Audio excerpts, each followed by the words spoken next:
What's up, cyberspace cadets? It's IRATE Prostate. Let's try that again. What's up, cyberspace? Whoops. What's up, cyberspace cadets? It's IRATE Prostate. Yes, third time's the charm. I can't do these things without fucking something up. I hope everybody's doing good out there. Chats, good to see you guys. I'll address you hopefully individually in 1 second. But this is IRATE Prostate. This is Sunday. That's time for ice cream. And the idea behind ice cream is it was a brilliant marketing marriage and conceptually with the rest of my brand, Creem Stream and Whipped Cream. And because ice cream, I think people see it as a treat. And to me, hanging out with people and talking is a real treat, especially learning more about a person that I've seen, know from the periphery, or that I've met, but I don't know personally. And in this case, is definitely a great example of that. And today's guest is none other than Chaos Eve of Millions of the Zoo and Cyber Gamer. Eve, how you doing today? I'm doing all right. About yourself? That was pretty damn professional. All right, Eve knows what Eve's doing, so we're gonna have We're gonna have some fun. So, all right, yeah. The way I do this thing is I'll come out with some icebreakers, just kind of questions, and then they kind of get more and more a little bit targeted as we go away. The whole idea behind this thing is, I want to know more about who you are, and I think everybody else will get a kick out of it. Because we usually have a good time with these things, and they're always over too fast. So with that in mind, all right, how long have you been hanging out on YouTube, and what was your main reason for coming to YouTube? Okay. I thought we were starting out slow. Okay. Well, let's see. As far as on YouTube, I mean, I've been hanging out in Ranting Monkey's chat for probably a good 2 years now. I started out really long ago, getting into watching. Started with political videos, social commentary, things like that, like Ranting Monkey likes to do, and eventually found out that he does live streams, and once I watched a few of those and met some people in chat, and then they invited me over to the Minions of the Zoo Discord server, and the next thing you know, I'm streaming with them. Right. And so, did you hook up with them through Reject? I believe it was. I can't remember exactly who it was that invited me the first time over to the server. I think it was either Hammer or Pop Tart. Okay. All right, yeah, because Reject set my Discord up for me. That was awesome. So Reject, thank you if you're out there. I want to say hey to some K Rosiring. I know I probably said your name wrong, and I say it wrong every time, and I apologize. Pop Tart, how you doing? Mr. Adam, hopefully everybody's modded. If you're not, I will rectify that. But we are multi-streaming, not only to YouTube, but also to Facebook, Twitch, and DLive. Oh, wow. Yeah, so you can catch us on all kinds of things. I've been doing this for a little bit. It's starting to get fun.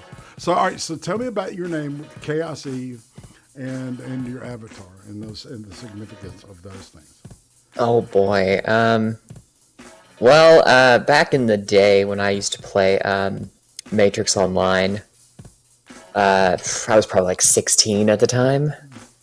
I had a character that was my main tune on there was Mistress Eve for the longest time. I'd just come up with it off the cuff, and as it happens sometimes when you just kind of make something without. It's like I just need to name this thing something, so you put a name on there, and she ended up becoming my main character that I played on there. And so later on, when I started moving to other games and stuff like that, I started using Chaos Eve because it was shorter and actually not taken as often as Mistress Eve. So, and it actually works out because people get the wrong idea when your name starts with Mistress. So they tend They tend to think you're into some other stuff, and you're like, wait a minute.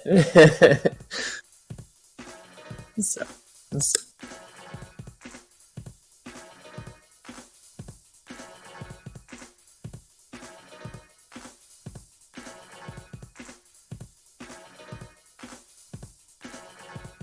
Well, that was drawn by Miss Farzuzmi over there on the Minions. And she is an incredible artist who I feel like really took my likeness and captured it in a cartoon form, in my opinion. She's not even, I wouldn't even say, I mean, she's an artist, but I think she's definitely a cartoonist in the vein of like, I put her up there with like Jim Davis and Charles Schultz, I mean, who drew like Garfield and Charlie Brown, you know. So there, she's very talented and has a knack for really capturing the spirit of things and really capturing the energy of it as well. So I mean, all right, they said they can't hear me. Can you hear me now? Hit one. Damn it. I don't know why it's doing this, but the last OBS update has not been kind to me. yeah, I see you lighten up, but I don't hear you. Yeah. Oh, there we can hear you now. Yeah. And so we got it going now. All right. So here's is there a food from your childhood that you just couldn't stand, but now in adulthood you can hear it? I mean, you can hear it. You can you enjoy the flavor. Holy shit. Well, I mean, I guess mostly just vegetables in general. Right. You know, when you're a kid, you always hate eating veggies, but you know, nowadays, actually, you know what? Specifically, green beans. You know, I used to not be able to stand green beans, but as I've gotten older, you know, I've gotten to where I'm just like, okay, they're not so bad. They're not exactly my favorite either, but you know. Well, see, in the South, we've got two kinds of green beans. We've got the string bean kind of green beans, right? And then the flat Italian green beans. Mm-hmm. I don't know. It's so who would you say? Let's move on. All right. So all right. Who would you say would you say would be the most influential person from your childhood? Oh, from my childhood. Probably my parents. Okay. They both. I get a lot of my values and my outlook on life and even my politics started with their beliefs. So as most people's do, Right. and hasn't strayed too far, I think, from what they believe. Okay. So what was growing up like for you? You have any brothers, sisters, your parents together, divorced, or what? Well, my parents actually just got divorced last year, but yeah, so that was rough on all of us. But I'm the eldest of 6 children, so yeah, I have to be big sister to all of them. Yeah, you didn't get away with nothing either, did you? No, not a thing. Yeah, and the youngest gets away with murder, doesn't they? Okay. Yep, they sure do. Actually, pretty much everybody except me got away with things. So But you said you internalized a lot of your parents' values, and what would that reflect as? Very conservative Christian, mostly. I guess personally, like, you know, my politics and stuff have drifted more towards the center of things. I every time I take these political compass tests, I come up like pretty much dead center and a little bit libertarian, because I like to be able to do whatever the hell I want and then just be like, as long as I'm not bothering you, why are you going to come bother me, you know? Yeah. Well, that's a very logical approach. You know? It makes sense to me. I don't know. Some people just can't get into that.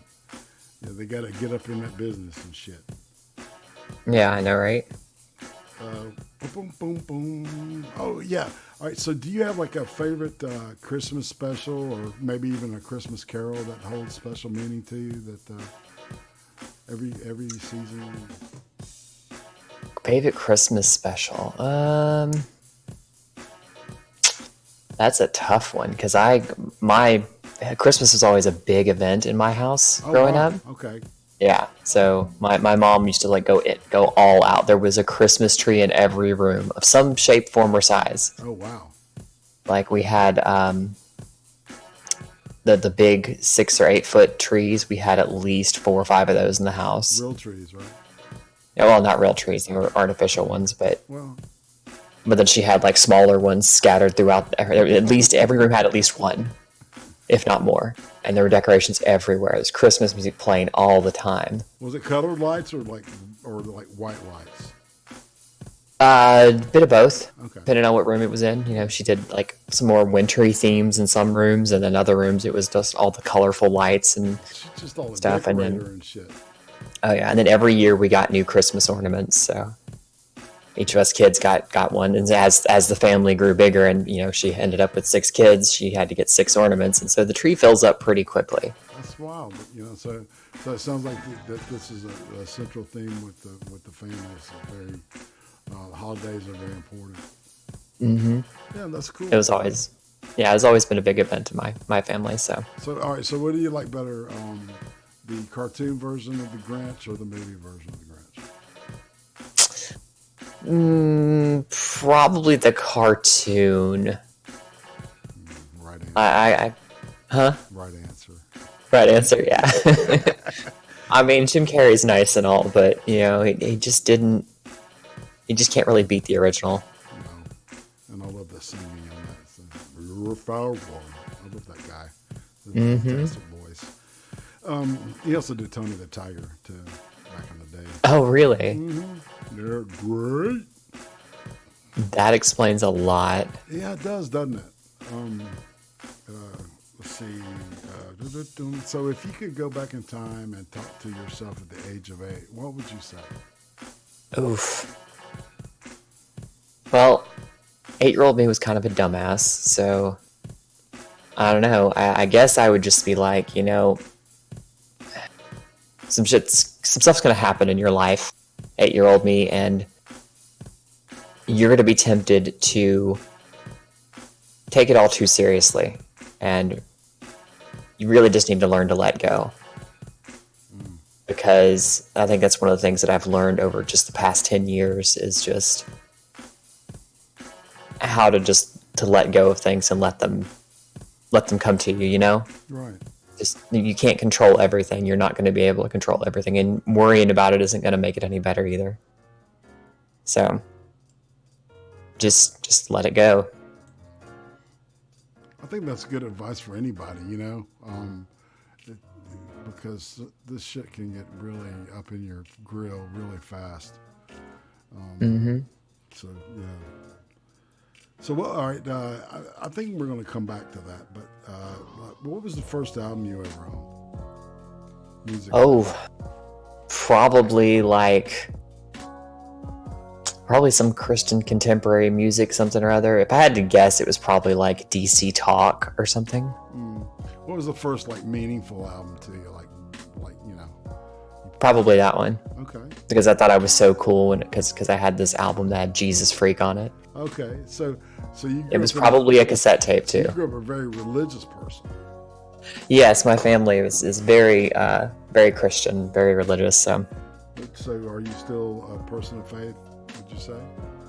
I would say that. I still consider myself Christian, but like I said, I don't take it as seriously as I used to. You know, like I said, part of the thing that younger me learned, you know, younger me did not get that elder me gets, is that, you know, it should be less about the rules and the judgment of everyone around you and more about the love and the kindness that should be shown. Yeah, and understanding that everybody's fucked up.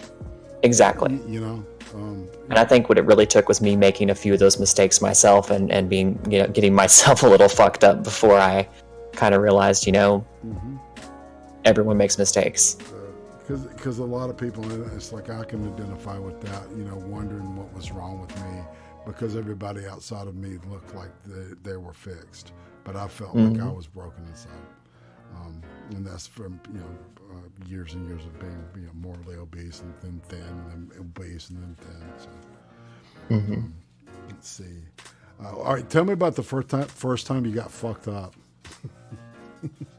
Like drunk or whatever's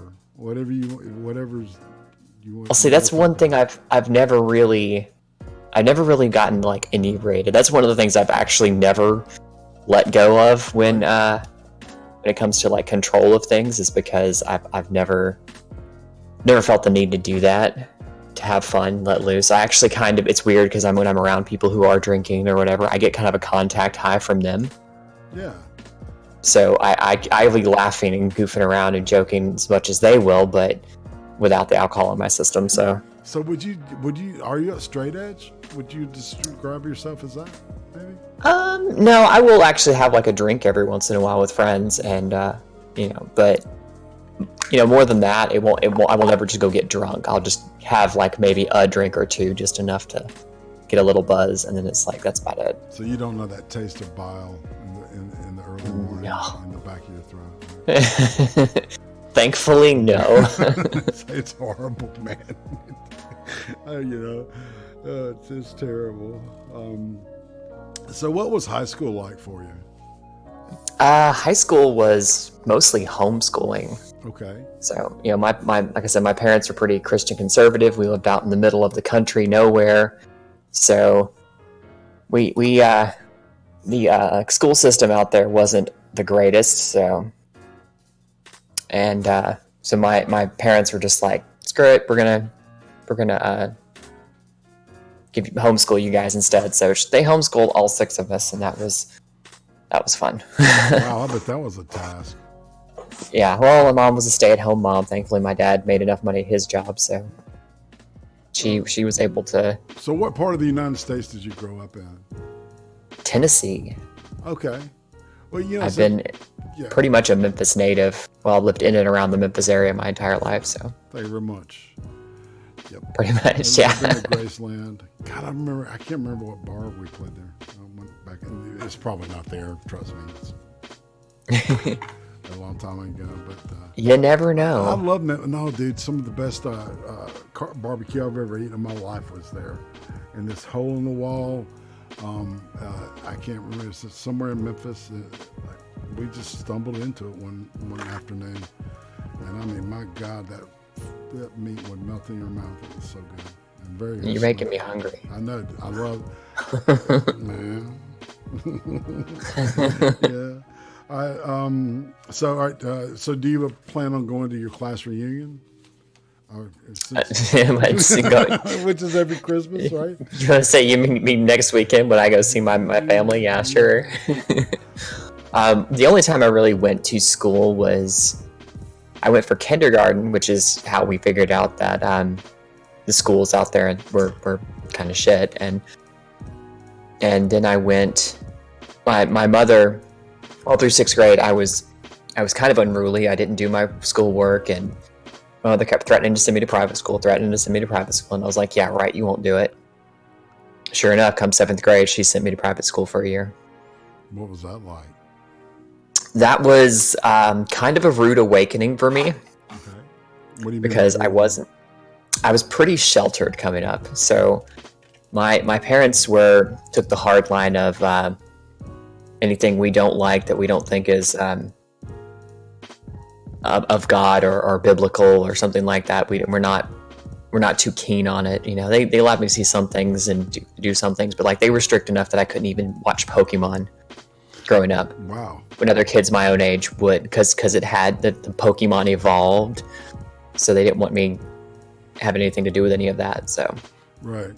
So that was kind of a rude awakening for me. I got picked on a lot, and it turned out that the private school they sent me to was actually a private school that pretty much accepted the rejects of the good private school in the county I lived in. So yeah. I was like, oh, that's lovely. I went to that private school for a while too. Yeah. It's like you walk in worse than when you went in. More criminal. I don't know. I learned to run a lot. Wow. Because I would get my lunch break, and it was like there was a school bully who I knew if I ate my lunch fast enough and got up from the table, he was too overweight to actually chase me. Right. Because I was at 13 years old, I was in the best shape of my life. So I was I was pretty fast. So if I could get up and get away from him, he couldn't catch me. Wow. So that was an everyday thing? Pretty much every day. It got to where it wasn't even a fear thing anymore as much as it is just, okay, I need to do this to make sure I'm, staying ahead of the game. Right. So and not getting my ass beat. So what about socializing with other students? Were you able to, I didn't make a whole lot of friends there. I had people who I guess took pity on me. They were just nice to me because they were nice people in general, but I don't really even associate with anybody from that time either. After I left, I didn't really keep any friends from there. So what about post like high school years? Did you go to college or? I didn't. I actually went straight into the workforce, which for about I actually ended up because the homeschool program we went through didn't tell us that they were not accredited in Tennessee. I ended up having to get my GED, which meant I had to wait until I had to wait until I was 19, because you couldn't get, in Tennessee, you can't get that without a superintendent's approval. So I ended up having to wait till I was 19 and then go take the GED test. And then I just turned around and went straight to work at the FedEx hub here in Memphis. Okay. So yeah, sounds like some good 95% of Memphis has worked at one point or another. Yeah, because everything that I can get from I hate when that happens. Jesus. It's okay. I do it too. I'm just trying to scratch my head. People, stop. So this is a question that go in a bunch of different directions. So what was the moment that you realized you weren't a child anymore? I don't think I've had that moment yet. No, probably when I moved out and got married at 24. Like I was always kind of halfway stuck in that space, because like I said, I started working at 19 when I was still living in my parents' home, and we were about 40 miles outside of Memphis proper. So I was driving in and coming back, about 80 miles round trip every day. Right. From my parents' house to FedEx to work in the hub, throw boxes for 6 to 8 hours a day, and then drive home again, And so I did that for a good 5 or 6 years, so, and then, I did that for 8 years total at FedEx. But, the first 5 or 6 years I was still living at my folks' house, and which actually at FedEx is where I met my now ex-wife, but that's, and we hit it off pretty early on. We became friends and then dated for about 5 years. And then we got married when I was 24. And so I think that was when I really realized I was officially an adult, was leaving my parents' house and, going to live with my now wife and going, well, shit, I'm kind of on my own out here now. Yeah, and also adjusting to living with another human, Yeah. Getting on that level. Oh, yeah. It can be like, yeah. So, all right, you want to talk about the marriage a little bit, how that went? Sure. I mean, I'll try to be as, I try to be, what's the word I'm looking for, generous when speaking about her. I try not to rag on her too much, because I don't feel like either one of us was ready to be married, because like I said, she's my ex-wife now. Right. And spoilers, kids, that's how the story ends, sorry. But it was, like I said, we dated for 5 years, and I pretty much thought, like you do think at that age, this is going to last forever type of thing. We kind of rushed into it. I think both of us were, I was still at the time very adamant that I was not going to live with her before, we got married. Right. And she was trying to convince me to move in with her anyway. And I was like, look, if we want to do this, let's just go ahead and get married. So I popped the question and she said yes. And there was this whirlwind thing. And I would say for the first almost a year at least, we were good. We were great. And then at about 9 or 10 months into our marriage, she had the equivalent of a stroke at 24 years of age. Yeah. And that scared the ever loving shit out of me. And I remember waking up that Sunday morning and I was getting ready to go into work, and she couldn't talk. She couldn't hardly walk either. I thought she opened her mouth like she was trying to speak and nothing came out, Yeah. Like she just stuttered. It caught. And I was like, okay, something's wrong. I need to take you to the hospital. And so I took her there. They did x-rays on her head and found out that there was a blood clot pressing on her brain. Thankfully, nothing burst or anything like that. But she spent the next 3 months in the hospital, most of that in physical therapy and stuff, trying to get back to normal. And I honestly think, if I had to look at it and say if there was a point when things started to change between us, it was around then, because I don't know what it is about when that kind of thing happens, and you have to recover from it. You have to remap your brain to do things differently, because she basically had to reteach her brain how to walk, how to talk, how to, use that side of her body that she was having trouble with again. It's amazing. And yeah. And when you do that, your brain changes. And I personally think something in her changed between us. And because after that, she just wasn't happy. And before I knew it, before our second anniversary, about a couple months before our second anniversary, we were having issues. And then, she decided that she would seek comfort outside of our marriage, if you catch my drift. Yeah. And I found out about it, and that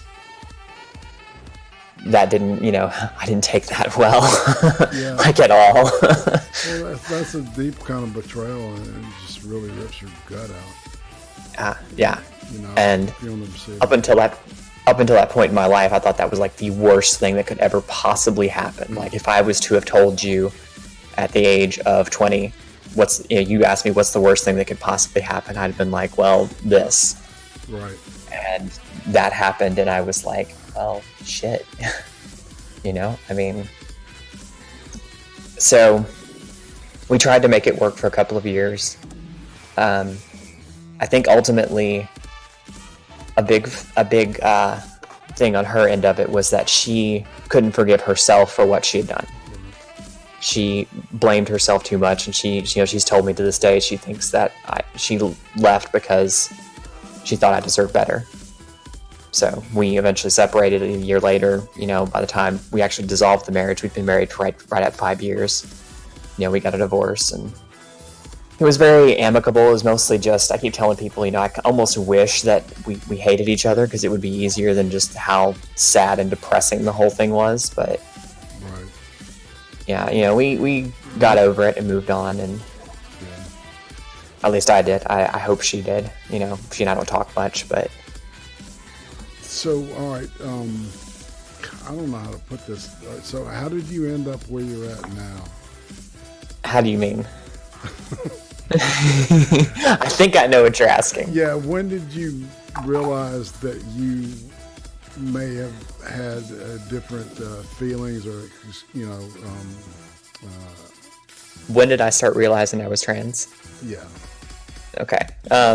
Yeah. When it comes to that stuff, I'm actually pretty open about it. Actually. Well, see, this is coming from the standpoint of a Southern Christian. This is the story can't be not fascinating. Yeah. You know what I'm saying? Yeah. Oh, yeah. I'm very aware, because I'm like, when I when I was dealing with this stuff, if I look back, there were little things here and there, like, Eve, when did he become a tranny? Says Pop Tart. She's like, yeah, duh. But I guess if I look back, there were always little signs here and there, things that I ignored or wrote off as something else. Even my dad, when I came out to him about it not too long ago, you just see kind of his brain working as he puts things together, and he kind of goes, well, you always did really like playing girls in video games and stuff. And I was like, well, there's that, but then there's also the thing of, if I'm playing a RPG that I'm sinking 100 hours into and it's a third person game, if I'm going to stare at an ass for 100 hours, it's going to be an ass I like looking at. And he's like, well, fair enough. And I was like, yeah, but there's also that, I always just felt more comfortable being a female online. I'm being a female as in the video games and things like that. And I guess when it really started getting bad was, when I really started looking into all of it was I had started playing Second Life. That's what it was. Around the time, I think just actually a couple months before the ex-wife went into the hospital with her stroke. And so it was something I was exploring on that, because that, Second Life is not a video game per se. It's more of if I have to say, it's more of a glorified chat program, really. Right. You have a 3D avatar that you can customize how you want to. But for the most part, it's just chatting and music and things like that. Some people are able to write code for games in it as well, but it's like I said, it's just a glorified chat program for the most part. But I went into it, and that's where I started using Chaos Eve. Was my first time using that. Was on there, and I made the female character thing, and I think is because it was always a habit for me to make a male character first, and then eventually make a female character that I ended up playing more. And I was always in denial about why I did it, why I felt like I needed to do this. So I think that was the first time I didn't just make the male character first. I just made a female character and went along with it, and people became convinced that I was female on there, and I liked the way that felt, being treated like a girl, being talked to like I was a woman. Right. Well, see, and that's what I was going to say. It was like that was like a safe place to maybe psychologically feel it out. You know what I'm saying? So that makes a lot of sense. So, so what are your plans physically to accommodate your mindset? Well, as far as all that goes, I am currently on hormones for the transition, and I am planning to have some surgeries, but those are still debating on how that's going to go. So, on which ones I'm going to have in that regard. So, right. Depends on, I guess, once I get through my first year of hormones. Because it wasn't until about a year and a half ago. It had been a year ago, September. So yeah, it's about a little over, actually almost a little over a year and a half ago at this point. So it goes by fast, doesn't it? Yeah, since I first started going to see a therapist about it. Yeah. So would you say that you experienced body dysmorphic, textbook type stuff, or was it a little more subtle? Well, there's a difference between dysmorphia and dysphoria. Okay. In the sense that right. Yeah, the dysmorphia is you actually believe that this is what you are, whereas dysphoria is you feel like you should be this, but you realize that you're not. Right. And that causes a disconnect between your brain and your body, and causes anxiety and depression, and that was really what triggered me going to the therapist to begin with, or seeking out a therapist, because after my divorce, and that was very depressing. Like 2016 was probably the darkest year of my life. I'd already been into like the political scene on the internet and stuff like that. I started watching politically motivated videos and stuff, but I kind of plunged into it head first at that point, just trying to drown out real life. Right. And because I was, at the time I had to go back and live with my parents because I didn't have a roommate. So I'm living, and their house had caught fire, so they were staying at my grandfather's house. And so I'm in this tiny ass house with three of my five siblings, and both of my parents, who were fighting like a cat and a dog. And then my siblings weren't handling it well, so they were fighting, and I was fighting with them, and it was a bad time. So I ended up saying, after I got out of that and got past that and started moving on with my life, I found a friend who roomed with me, and I moved back out. I actually started to calm down, and my anger started abating. And I realized that I was still upset about something. I was still really depressed about something. And I started thinking about, how I'd always promised myself I would address some of these issues and stuff, that these thoughts that I had while I was still married. If our marriage had dissolved, that I would go and see a therapist and deal with it. But at the time, I was just wanting to focus on trying to save my marriage. And physically seen her, not since we signed the divorce papers. It was really weird. We actually went to the courthouse, signed the papers, and then we went and had lunch afterwards and just kind of hugged. And she said she wanted to keep in touch. I'm like, sure, you can do that. And she never called. So unless she needed something tax return wise or something like that. So we don't talk much. I guess we just kind of just figured it was better to leave, because we never ever really good friends. We were just always romantically involved. So I guess we don't really know how to be friends. So we just kind of left it at that. We just kind of, send each other happy birthday wishes and Merry Christmases, and that's about it. So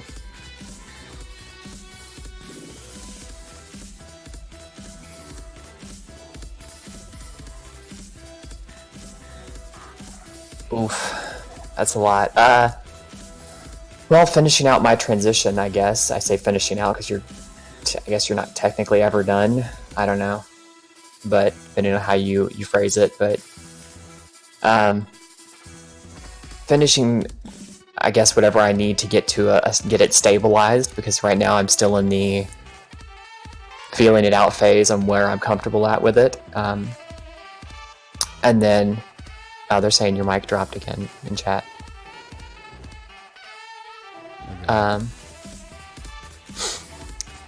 And then I guess, like I said, filling that part out, definitely. I don't know, I'd like to get a girlfriend, but we'll see how that goes.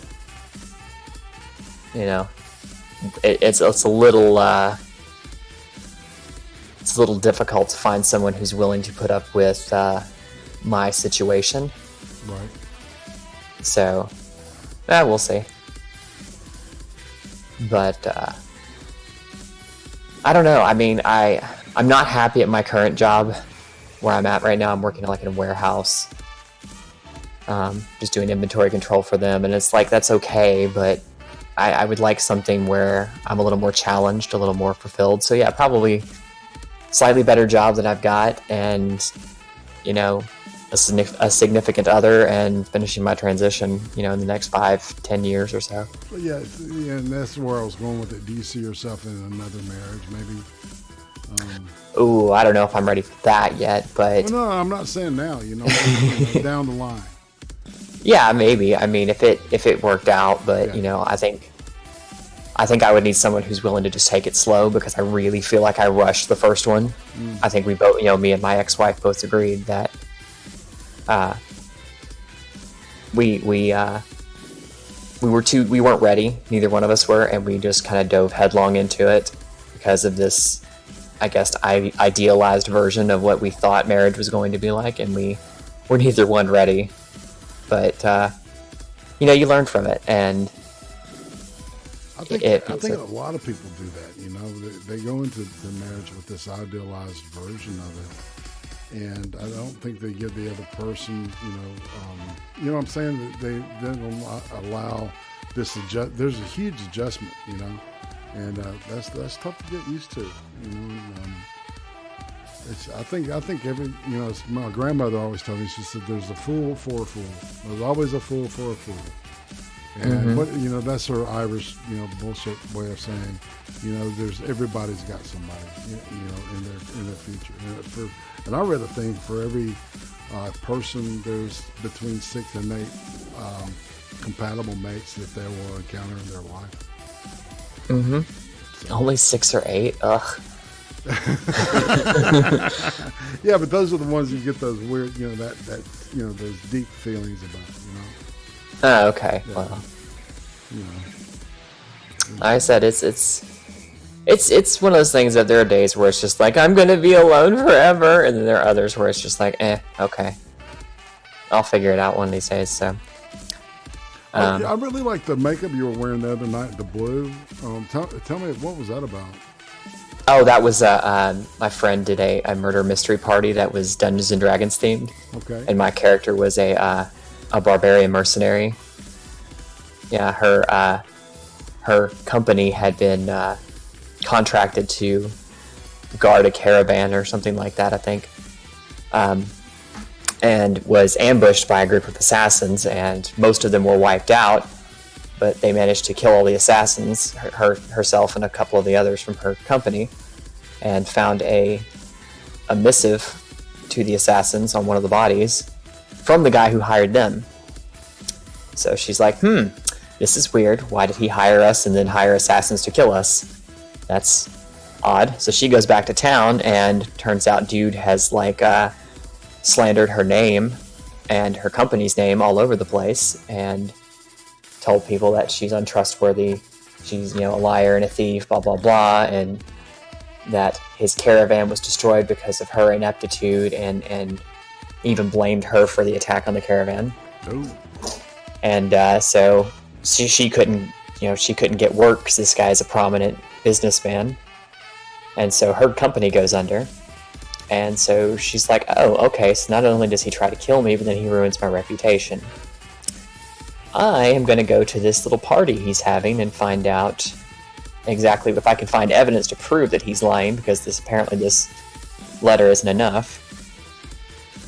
But so I can clear my reputation. And also, one of us was supposed to have motive to kill him as well, which was fun. So I almost did it a couple times. There were a couple times when I was like, you know what? I could just off you right here and now. But I didn't. Somebody else did. But the makeup though was striking, so that was pretty cool. Oh yeah. Yeah. I enjoyed that. It was a lot of fun. It really looked good. Yeah.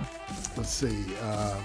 So narrow it down. What would you say your favorite genre of entertainment is? Video games, hands down. Okay. What's your favorite type of video game? Oof. It varies depending on what season it is, whatever I'm into currently. I mean, I'm into horror video games. I'm into action adventure, first person shooters. Role-playing games pretty close to the top of this. Role-playing and action adventure type of games. So. Right. Did you ever play Call of Cthulhu or Chill? I did. The one on Xbox and PlayStation and stuff. Well, it was when they were RPG. I played Call of Cthulhu back then, but the tabletop RPG. And then I also played the computer version. It was awesome. I love it. Yeah, I'm a big Lovecraft freak. Oh, me too. I love Lovecraft stuff. You're into horror, aren't you? Oh yeah, I'm not into. It's really weird because I'm not into horror movies. Okay. Horror movies, I feel like either rely too much on jump scares or just over the top weird, and I just can't deal with that. I can handle horror games simply because 9 times out of 10, if I'm in a video game, I can shoot whatever it is that's scaring me, and I'm okay with that. And then when it comes to horror stories, I love a good creepypasta or a horror story of like Lovecraft, especially something that's very well crafted, like a Lovecraft story, like that really grabs at that sense of the unknown and the psychological horror rather than just in your face gore and stuff like that. Yeah, I started rereading the Shadow Out of Time last night. It's so good. Yeah, and my the day before the fucking Game of Thrones finale, my TV dies. Oh no. Yeah, Newsy and I can't go out and get one till the morning, so yeah. It's funny though. So I started reading last night. I was like, fuck, I'm reading a book. What the fuck? But yeah, I'm a huge Lovecraft fan. I love horror, just horror. Just give it to me. Lots of it. Japanese, American, French, I don't care. Okay, so all right, speaking of guilty pleasures, do you have a guilty pleasure music-wise? Oh, you would hit that button. I got one or two here and there that are like, I hear it and I'm like, I don't normally go for this genre of music, but because I'm normally a metalhead, I like heavy metal, I like rock, I like, I'll occasionally get into dubstep, or like I've really had a kick for synthwave lately because of all the hype around the new Cyberpunk 2077 that's coming out. Yeah, that's right. Yeah, I'm really been into like the 80s synthwave and stuff, especially 80s synthwave. Reminds me of those cyberpunk movies from the 80s, like Johnny Mnemonic and RoboCop and things like that. It just had this really, had that feel to it. But I think if I had to say my guilty pleasure is probably Cher Lloyd. Yeah. Yeah, what kind of music is that? I'm not familiar. She's definitely like pop. She does a little bit of rap in there. She's this little teeny tiny little British girl. Ah. And she was on like I think she was on Britain Idol or Britain's Got Talent or something like that when she first got discovered. So she was like 16 at the time. She's actually pretty good, but she's very poppy when it comes with her music. So. Yeah, see, I like that poppy. I'm a big fan of that and Titanic Sinclair thing. All right, so what about guilty pleasure? Like, you have any games or movies that? Guilty pleasure movies? Not really. I'm very particular with movies most of the time. I'll say as far as like maybe TV shows, the only thing I've ever watched that I would say this like I feel guilty about, but I enjoyed it, was I got into when I was a teenager some point, One Tree Hill. Yeah. I really got into for some reason. And I don't know what it was because it's normally not my type of show, but I did it anyway. As far as games go, not really. There's not many games that I feel guilty about playing, so it's just like... That's your thing. Yeah, even when it's something as cringy as a lot of people would say Honey Pop. You know what that one's about? No, tell me about it. That one is, it's like a puzzle game where you match, like a little matching puzzle game, but it's also a dating sim. So when you're like on the date, you're sitting there making the matches on the puzzle screen, and as you make matches, you score points with the girl and that type of thing. And so there's a little bit of dating dialogue, so you have to remember what she likes and stuff like that, and you have conversations with her, and then like you'll take her on a date. It's gotta be Japanese, man. Oh yeah, it's totally Japanese. That sounds very, very, very Japanese. Yeah, it's so cringy, but it's so much fun at the same time. So. All right, so are you into the Game of Thrones? I'm not actually. Okay. So, I've never really got into it. All right, so in that case, I'll ask you this question: who's your favorite anime character and why? Oh, I don't know. Jacob to chat. Jacob, who's my favorite anime character? I bet you know the answer to that. Probably, if I had to say one specific one, Urza from Fairy Tale. Urza Scarlet. Okay, and why? Well, she's a badass ginger. There So, you go. she's pretty. She's really tough, really smart, and very sexy at the same time. Are you a natural redhead? Yes, I am. Okay. Yeah, I've never put a drop of dye on my hair, so. That's right. Yeah, I don't have hair, so I don't have to worry about that.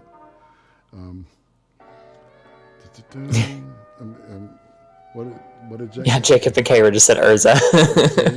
Yeah, it takes like 18 seconds for us to get it, and then it takes 18 seconds for them to get it from us. So there's like a 30-second gap there. So we're reading, what the hell does he mean? We were just talking about that. And it's like, okay, it's because we were just talking about it. Yeah. So what advice would you give to a person who would be like new to YouTube, thinking about, starting to, have a channel? Network, make friends, because that's probably the best thing that's ever helped anything to do with the minions or my channel. I mean, there are dozens of minions, probably several of them in chat. I know Jacob right here in chat will tell you that I was the reason he came to the minions and the reason he's on our channel. I think that so many people like sprung out of that monkey chat, the Lords of the Night chat. Oh yeah, like you did. There was the Chaos 120 crew for a while, and you were part of that. Yeah, and then I remember when there was like maybe 40, 50 people watching it. Oh, I know, right? And we were real tight. Yeah, exactly. And then it got more and more and more, and it was like, and then I started doing my own thing and peeled off. It's like interesting to see all these people that have peeled off from that one, broadcast.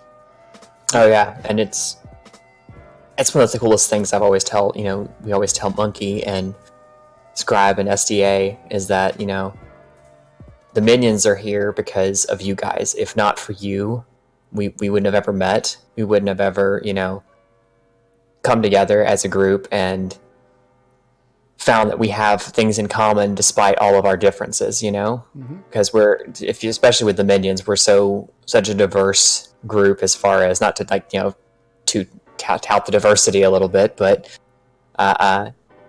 we're such an eclectic, weird bunch of people that all just came together and wouldn't have normally have been friends at all, but we found that we have some things in common with each other and came together around that particular show, I guess. Yeah. And yeah, there's just so much good that's come out of that. So many new friends that I've made. Like most of my friends online right now, I've come from this circle these circles that we run in, and it's been pretty cool. Yeah, I can say the same for myself. Is there anything that I haven't asked that you wanted to talk about?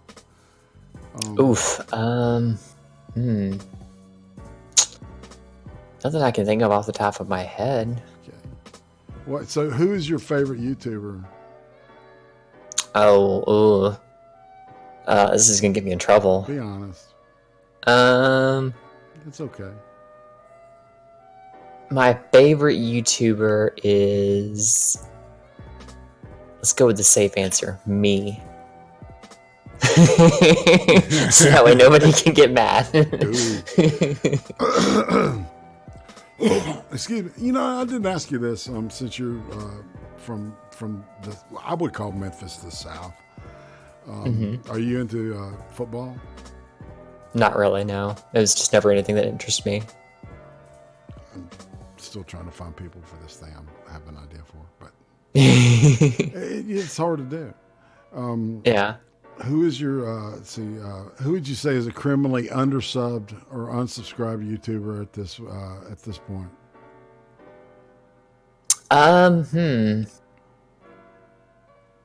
Criminally undersubbed.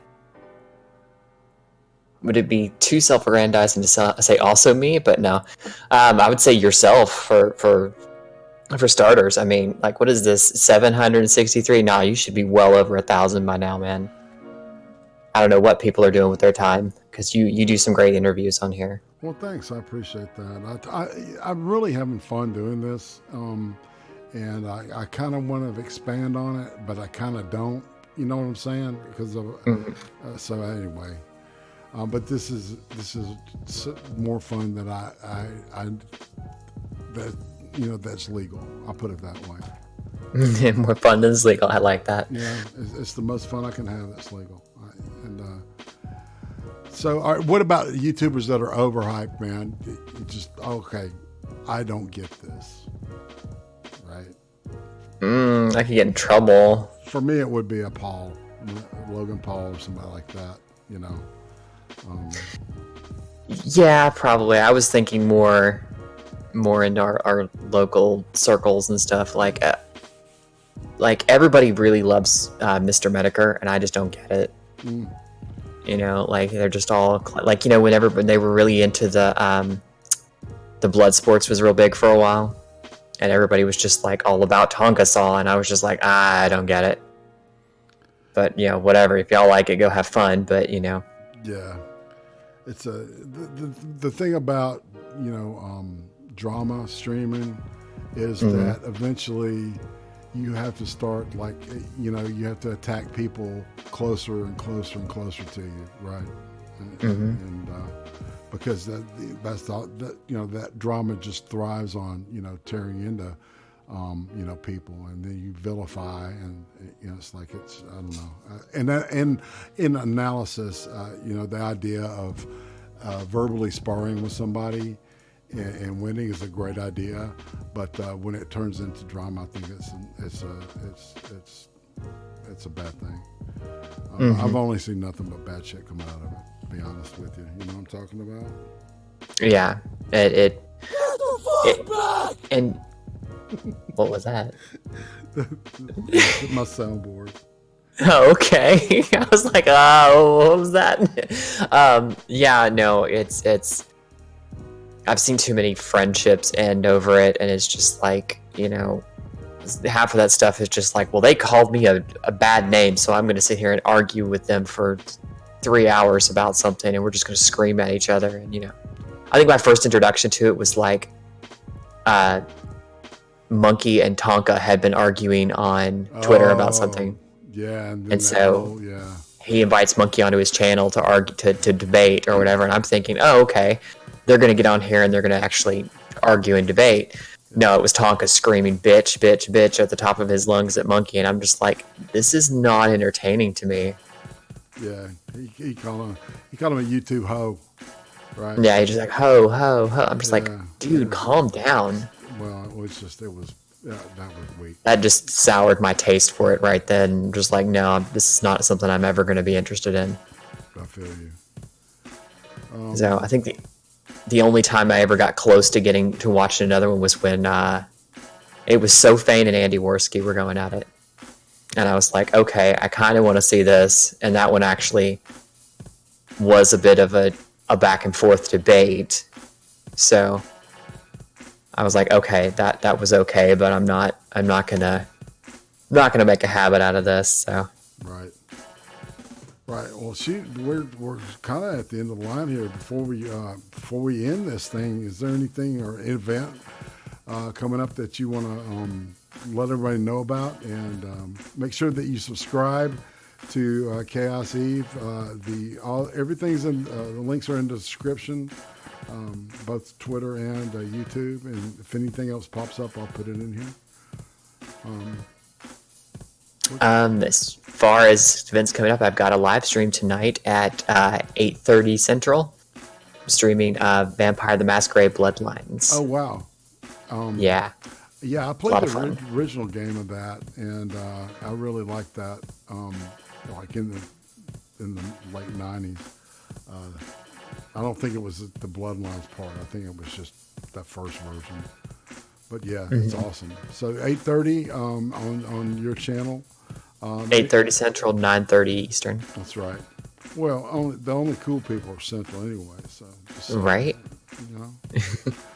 But shit, this has been fantastic. You know, it's like Has it? Yeah, I've been wanting to sit down and just, really find out who you are, because it's like we've been around each other, we've been crisscrossing each other, we've even been chats together, but we've never just sat and just talked. You and me. Mm-hmm. And this has been been. Go ahead. It's been great. I mean, Yeah. I was gonna say this is. I can't even believe that we just went for an hour. That's crazy. It goes so fast. But on that note, I think this is going to be a good place to do a wrap up, and say next Thursday, Big Fat Brian and I will be reviewing a movie called I had the title, Extremely Wicked, Shockingly Evil, and Vile. And that's the Zac Efron portrayal of Ted Bundy.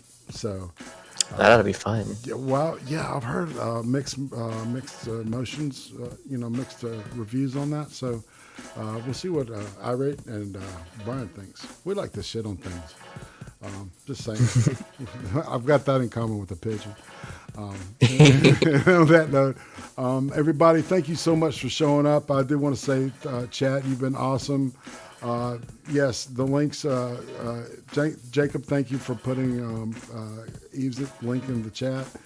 Hit it right now and sub. Make sure you like, and if you can help out financially, either channel, please do. Because this stuff, it ain't cheap, but it ain't expensive. So, doesn't take a lot.